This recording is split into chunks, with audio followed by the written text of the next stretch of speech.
Today, I'm going to be telling you guys the best weapons to be using in Apex Legends Season 13 Ranked. These weapons are going to help you rank up the new rank system, get more kills, and improve you overall as a better player. Hey, how's it going? I hope you're having a fantastic day, and welcome back to the channel. If you're new here, I'm Dominate, and again, welcome to the channel. I post every other day to help you become an Apex Legend, so if that is something you are interested in, then make sure you do go down below and drop a sub. So yes, today we're going to be using a tier list to help us rank the best weapons. If you don't know what a tier list is, I do many on this channel, and I'll have a playlist of all my tier lists in the description down below. But basically, a tier list is a way of ranking things. We're going to start off at D tier, which is the worst tier, and finish off at S tier, which is the best. Don't forget that this video also has chapters, so you can skip to see what your favourite weapon is, instead of watching throughout the whole video. Now, one thing that I do want to say just before we get into it is that these weapons do not count with any hop-ups. So as you see, the Mozambique will be in D tier, and that's because the base weapon in itself is a D tier weapon. But if you add hammer points to the Mozambique, it's obviously going to be much better than D tier. So today, I'm going to be ranking the base weapons themselves, not counting any of the hop-ups. So yeah, starting us off in D tier will be the P2020 and the Mozambique. Now, these are always at the very bottom of the tier list, and that's because they're what I like to call the starter weapons. These are the weapons that you're meant to use off the rip. These weapons aren't meant to make it to endgame. These are the weapons that you drop on and make the game fair. The game would not be good if every single weapon was good.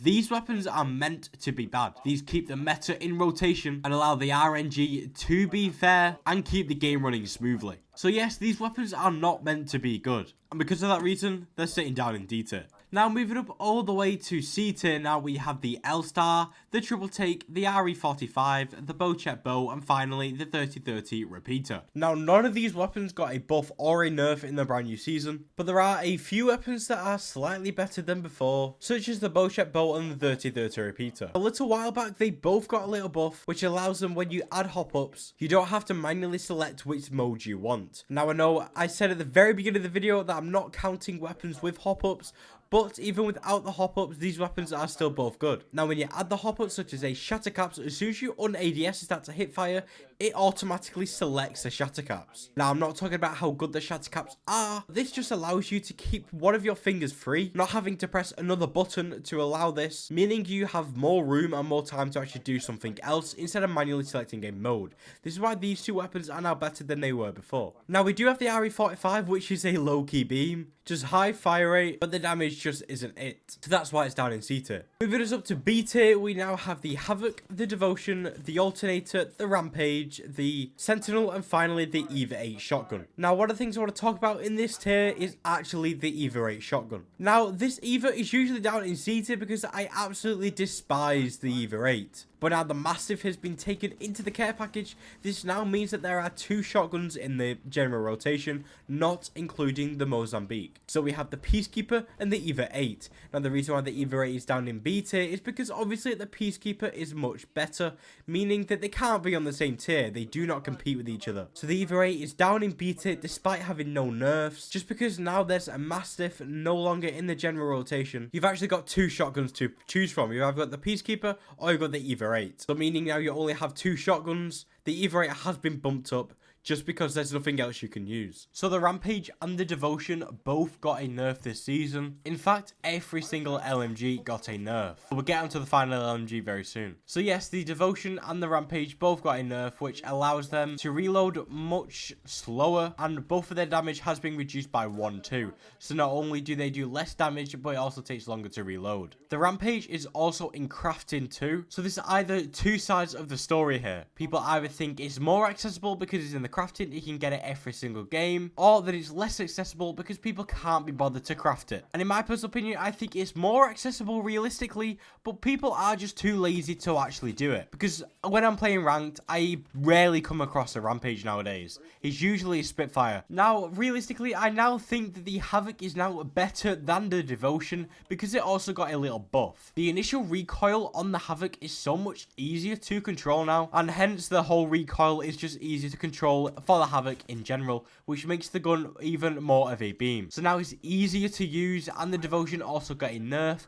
So for me, that puts the Havoc above the devotion now. Now, the alternator is also down in B tier, and that's because I believe it is the lowest when it comes to SMGs. So out of all the SMGs, I believe that the alternator is the worst one, but it doesn't make it a bad gun. So the thing that makes the alternator decent is that it has a slower fire rate, meaning you can readjust your aim anytime.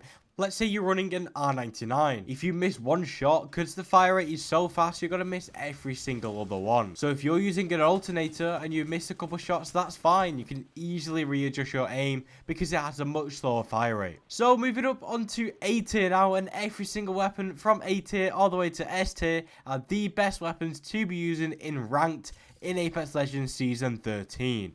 So, starting us off in A tier will be the Charge Rifle, the R99, the Hemlock, the Prowler, the Longbow, and finally, the Peacekeeper. So as we all know, Split 1 is played on Storm Point, and Storm Point is the biggest map in the game, meaning using weapons like the Charge Rifle and the Longbow are some of the smartest weapons you can be using. Obviously, it depends on the character you're playing, because sometimes these weapons don't really help with the legend that you are playing. But yes, as Storm Point is a huge map, using a weapon, especially like the Charge Rifle, is going to be a very smart thing to do. This weapon has no drop-off, it's all hit scan as well, which basically just means wherever you point and shoot, it will hit. And if you hit consecutive shots with this weapon, it does a hell of a lot of damage too. If you use correctly and hit every single shot, you can kill someone in 3 shots and annihilate a whole squad within a mag. So especially the Charge Rifle, it is going to be a very smart weapon to be using. But the only thing that puts it down and not in S is that it can only really be used at 1 to 2 different ranges, and that is long to medium. This weapon cannot be used up close. So if you're running a weapon alongside the Charge Rifle that isn't meant for up close, then you are screwed. If you get pushed and you've got 2 long to medium range weapons, there's no way you're coming out alive. So the other reason why the Charge Rifle is not in S tier is because it cannot cover every single range. So yes, we have the R99, which is another SMG, and along to go with the R99 we have the Prowler. Now these 2 weapons have a very high fire rate and a lot of damage to go with it, as well as a high mag too.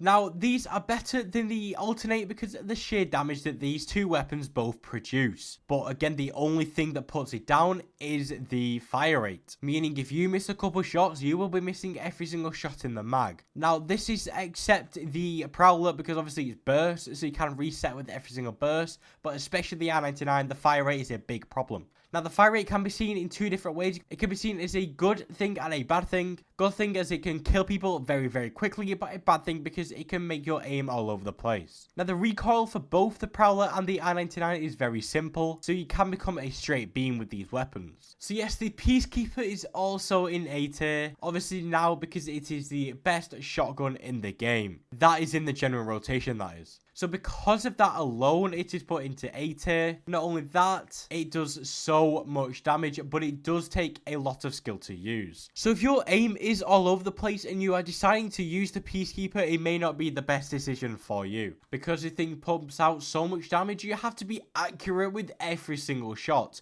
The mag size isn't that big, so if you're missing a couple shots, it could mean the difference between life and death. So the Peacekeeper is now the best shotgun in the general rotation, but it has a high skill gap, so if you aren't comfortable using it, there's no point using it because you will be putting yourself at a disadvantage. So finally, moving up to S tier now, we have the best weapons to be using in Ranked to Season 13, and kicking us off will be the Spitfire, the Wingman, the R301, the Flatline, and the Car SMG. Now, going on the topic of SMGs, again, we have the Car SMG up in S tier, and that's because this weapon is so much more versatile than the other SMGs. Its fire rate isn't as fast as an R99, but isn't as slow as a alternator, so you have that mix of fast fire rate to kill people quick, but also the slow fire rate to readjust your aim. It has 2 types of ammo, so if you run out of heavy ammo, you can now switch to light ammo, and light ammo is the most common ammo in the game, so you will be never short of that. The only thing that puts it down a little bit is the recoil, but once you master that recoil, this weapon becomes an absolute beam. If you want to know how you can get 0 recoil every single time and become an absolute beam every single game, then I have the video on the top right hand corner of the screen now, and it'll also be in the description down below too.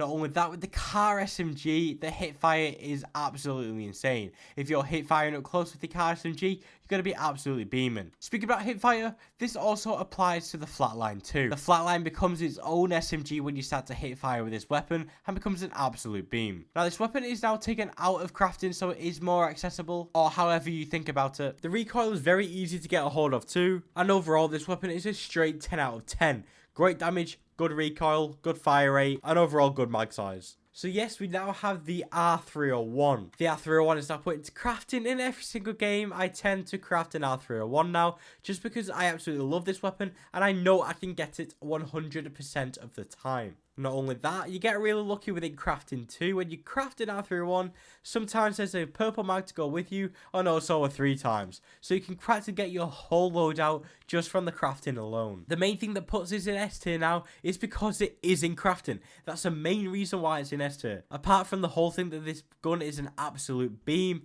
absolutely shreds through armor and kills people very quickly, has a decent ammo type, ammo mag, and the recoil is so easy to learn too. So the final thing I want to talk about in this list is actually the Spitfire. Now, the Spitfire is, yes, new to the crafting rotation as it was taken out of the care package, and because of that I usually put them down in A tier. But because this weapon is so good, I cannot put it anywhere but S tier. The recoil is decent, the mag size is huge, the fire rate is decent, and the damage itself is huge too. Now it did get an ammo reduction, so from 55 ammo in a purple or gold mag down to 50, and the damage has also been reduced by 1. But after all of those nerfs too, this weapon is still an absolute beam, and I would 100% recommend this. So that was my tier list for the best weapons for ranked in Apex Legends Season 13. If you did go on and enjoy this video and found it helpful and or entertaining, then make sure you do go down below and drop a like. Whilst you're down there, you might as well subscribe to be entered into the next subscriber shoutout. You might as well, it's free, and if you do really want to, you can unsubscribe later. So yes, thank you guys so much for your support recently. Once again, it's been my pleasure, and until next time, keep dominating Legends.